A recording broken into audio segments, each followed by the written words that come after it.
Hi guys, welcome back. I'm James. And I'm Kelly, and we're two tickets around the world. The past 2 months we've been living in Suzhou, China, during the COVID-19 pandemic. We asked you guys to send us questions for us to answer about how we handled the situation and about what advice we have for the people now going through it.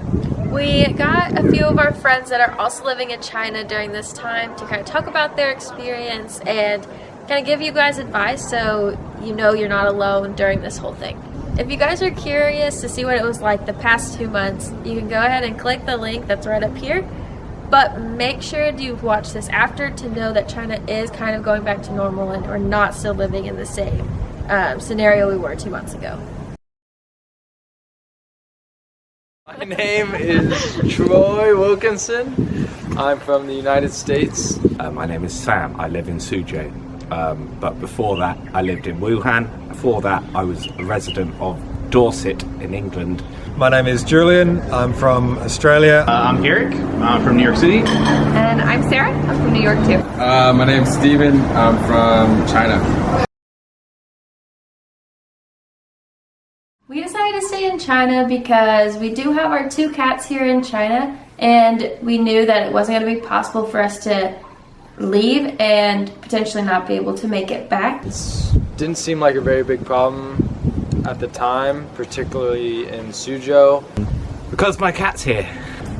I was arriving back from my annual leave from Japan, and I thought the most important thing is to come into my apartment and stay safe. Thought hard about leaving, but our life is here. Our apartment's here, our jobs are here. That was really hard to walk away from that. Well, I never even really thought of leaving, to be honest, because I'm here to learn Chinese. Came here for business opportunities, and so it wasn't worth me just throwing that away.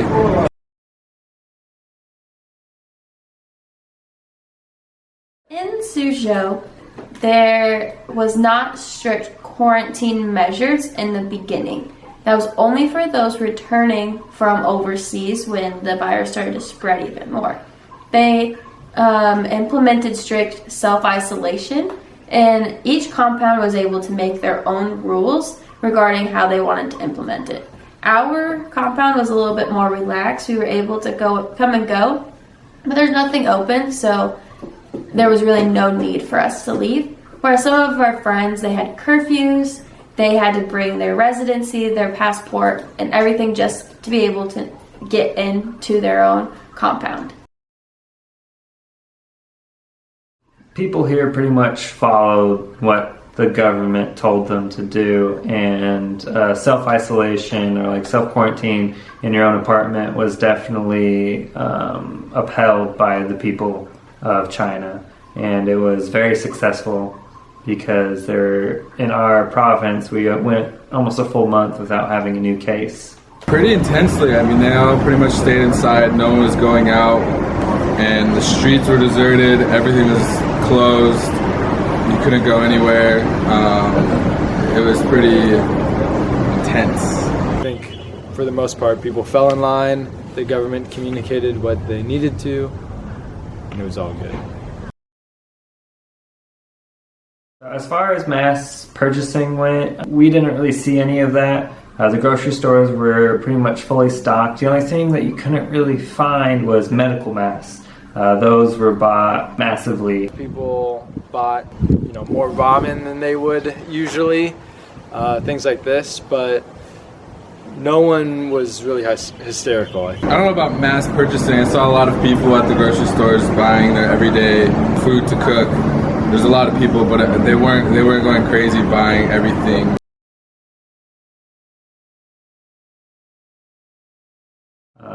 We did not have to quarantine. We came back right before any type of mandatory quarantine measures were put into place in China. Didn't come into contact with anyone who had it. I don't think there was any stricter measures put on me, but I could go outside. I just had to get my temperature checked and then get a little ticket from my community complex. Well, I came back from Australia. I've been hanging out with my brother there and arrived with a big old backpack on. Security guys, community, they noticed that I was returning from abroad and they said you've got to stay in for 14 days. And then I went into living in my house for a while. How did you get food? On the early days, I just walked across the road to the supermarket, dressed up in all the protection I could. I wear goggles, and I had disposable gloves, and I wore moon boots for effect, and just went to the supermarket. No, I wasn't in quarantine. I just snuck through in time before things got really serious. I was fairly free to come and go. Well, since I was out of the country, I was supposed to quarantine for 14 days, but I got pretty lucky. My apartment complex wasn't the strictest, so it was only probably about 7 days of a quarantine.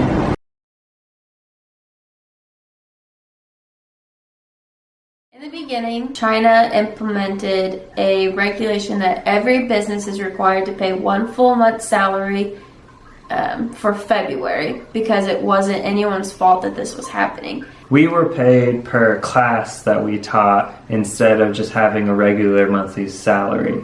Some schools didn't pay full salaries, and some schools didn't pay anything, so it was kind of a luck of the draw on that.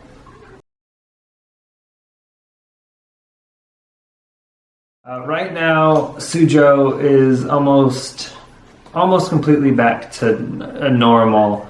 We still have a lot of health safety checks in all of the main public places. And school starts in the next couple weeks.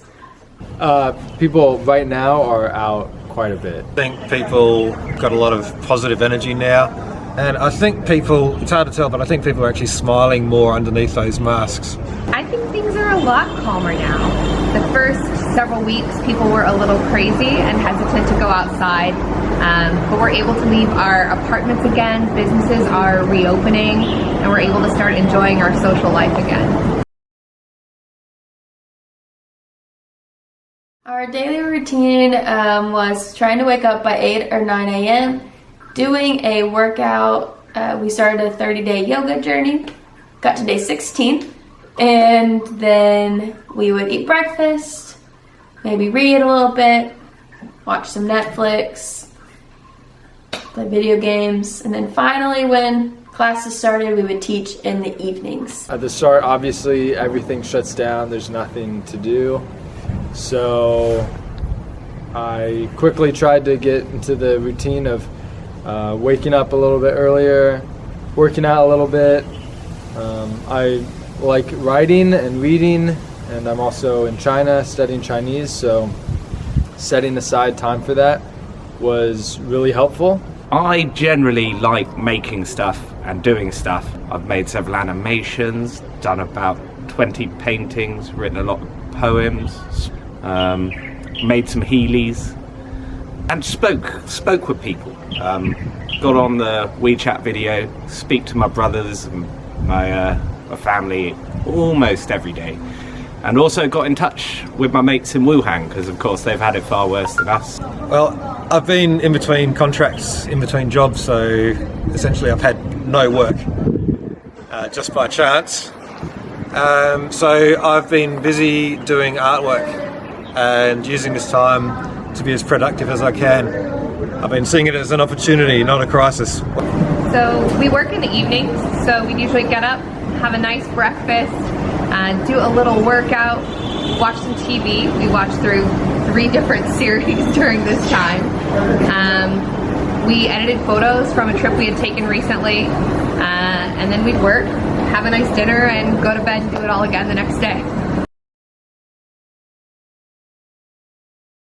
So the most difficult time, I would say, we would get on each other's nerves, really try to make sure we had our separate times. I think the first 6 weeks when we couldn't really go anywhere was really difficult. Probably those first 7 days, just sitting inside with my roommate, not really having very much to do. So one of the main things we did to stay positive was we created a checklist of things that we wanted to accomplish each day.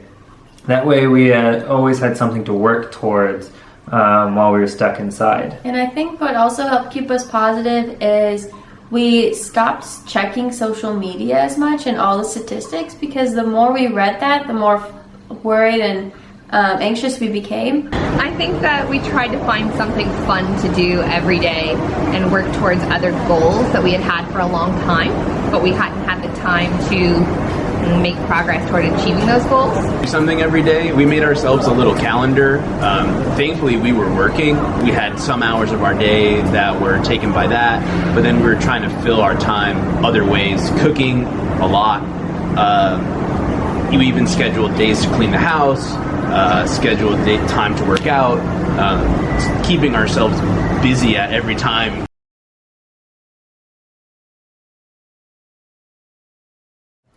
Yes. Yes, we always wear a mask when we go outside, not only because we want to protect ourselves, but it is mandatory to get into a lot of public places. Of course I wear a mask. Everyone wears masks to prevent them from getting sick or spreading the virus. I think the first 6 weeks we wore masks really religiously before we knew how things were going to go or how dangerous this disease was going to be. But now that it seems like it's under control here in China, we're not wearing masks very much anymore. I wear two.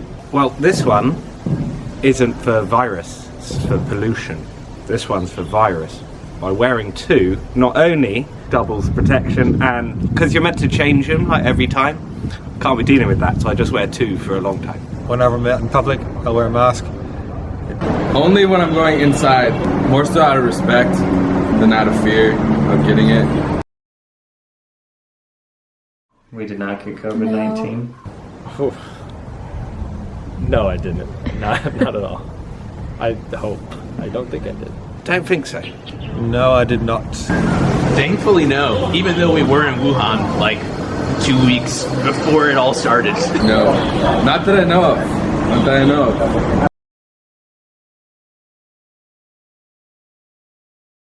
Stay at home. That is the biggest thing that you can do, is just stay at home. It's going to be boring, but try to do something. So focus on just protecting yourself. Stay at home, wear a mask if you go out. Try to stay away from people and try to be productive while you're at home. Use the internet to your advantage. Learn something new, or focus on a hobby that you've always wanted to try. Just try and be sane. Don't constantly look at media reports and overreact to things. Be there for people. This is a serious situation, but it's also not the worst thing to ever happen, ever. Don't panic. Don't be afraid. Don't panic buy. Stay calm, obey the rules, you'll be fine. Stay inside, please. Just advise people, please stay home for your safety and for everybody else. You can show that you care for other people by isolating yourself so you don't make them sick. And then just try to do something fun. Try to find some joy in the time that you have at home now. Try to relax a little bit, and we'll get through it. Just find something to do. Pick up a new hobby.